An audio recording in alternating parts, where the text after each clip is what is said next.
안녕하세요. 역사책을 읽는 사람들 TV의 황효순입니다.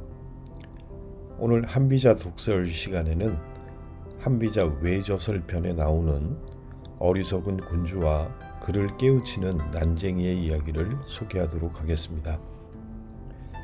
한비는 측근의 전횡에 의해 눈과귀가 막힌 어리석은 군주를 깨우치기 위해 춘추시대 위나라 영공과 미자하라는 신하의 이야기를 인용하고 있습니다.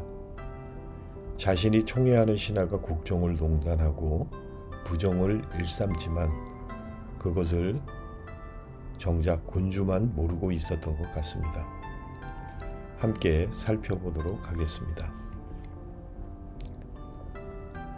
춘추시대 위나라에 영공이라는 임금이 있었습니다. 그는 미자하라는 대부를 총애하여 곁에 두었는데 미자하는 매우 청명하고 잘생겼기 때문에 임금이 부인까지 멀리하면서도 항상 그와 함께 했다고 알려져 있습니다. 군주의 총애를 한몸에 받은 미자하는 초심을 잃고 권력을 남용하기 시작합니다. 사사로이 뇌물을 받았고 청탁을 받고 임금의 마음을 돌리기도 했으며 조정의 결정을 번복시키기도 합니다. 또 자신에게 신뢰를 보이지 않는 사람들을 무고하여 생명과 재산을 빼앗기도 하고 자신에게 불리한 소문이나 상소문이 임금에게 전달되지 못하도록 문서를 관리하는 사람들을 자신의 패거리로 바꾸기도 했습니다. 그런데 문제가 심각했던 것은 이런 행동을 하면서도 전혀 양심의 가책을 받지 않았다는 것과 주변에서 아무도 이를 저지하지 않았다는 것입니다. 그래서 사람들은 이제 위나라가 임금이 아닌 미자하의 수중에 있다고 수군거리기 시작합니다. 그런데 어느 날 난쟁이가 임금님을 만나게 되었습니다. 당시 군주들은 궁중의 연회와 유희를 위해서 광대와 서커스를 하는 난쟁이들을 궁으로 부르기도 하였는데 아마 그런 광대 중에 한 사람이었던 것 같습니다.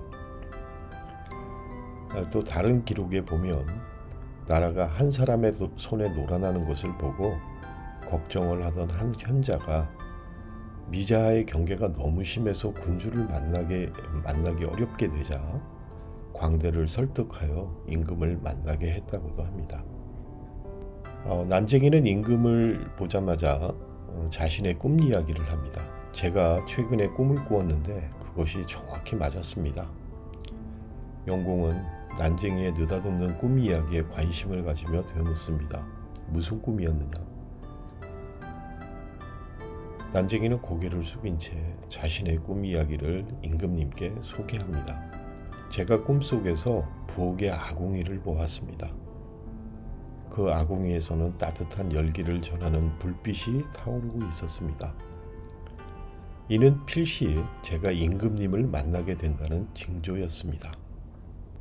햇빛도 아니고 100번 양보해서 달빛도 아닌 무사람에게 빛과 유용함을 전하는 임금의 상징으로 부엌에 아궁이 불이라니.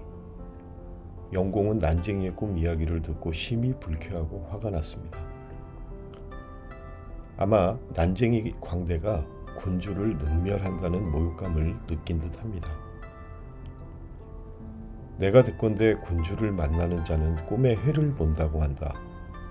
그런데 내 놈은 나를 만나게 되는 징조로 어찌 부엌 아궁이의 불빛을 보았다고 하느냐. 임금을 노하게 하면 광대 하나쯤 죽이는 것은 너무 쉬웠던 시대였습니다. 특히 이렇게 자존감이 없고 소통의 능력을 상실한 군주는 자신에 대해 좋은 이야기만 들으려 할 뿐 자신을 비하하거나 능멸하는 이야기는 그것이 비록 충언이라 할지라도 견디지 못하는 법이죠. 녹이 등등한 군주의 질책에 생명의 위협을 느꼈을 수도 있겠지만 난쟁이는 또렷한 목소리로 임금의 물음에 답합니다. 대저 해는 온 천하를 두루 비추어주는 거대한 존재로서 하나의 물건이 그것을 막을 수 없습니다. 군주의 자리 역시 온 나라를 두루 비추어 은택을 베푸는 자리이므로 한 사람이 그것을 다 감쌀 수 없습니다. 따라서 군주를 만나는 행운을 얻은 사람은 꿈에 해를 보았다고 하는 것입니다.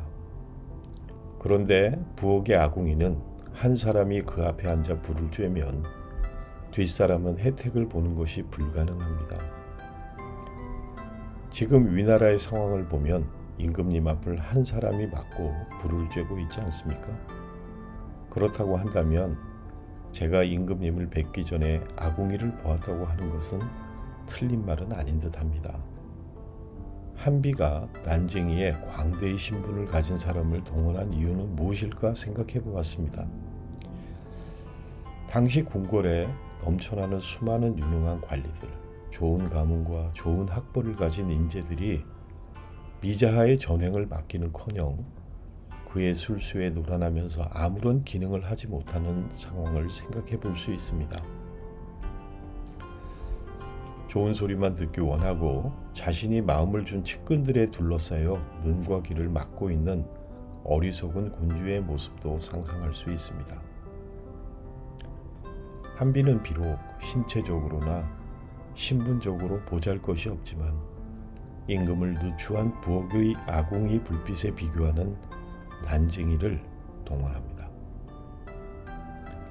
아둔한 군주는 물론 자신의 영달과 자리 보존에 전전긍긍하는 사람들이 난쟁이의 총언을 듣고 어떤 생각을 했을까요?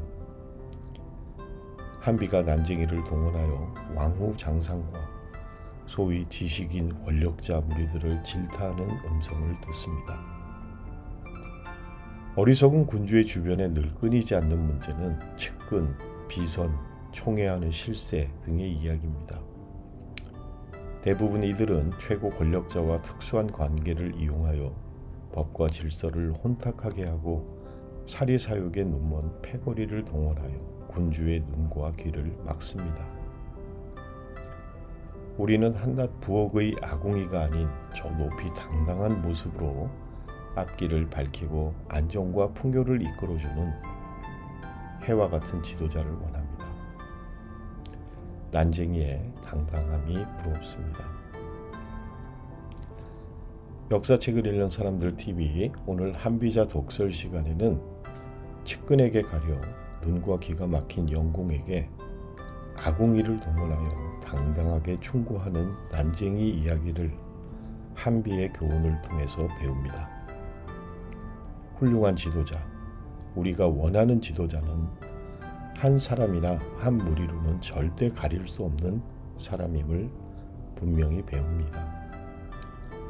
해와 같은 지도자들이 국민들과 함께하는 날을 기대해 봅니다. 감사합니다.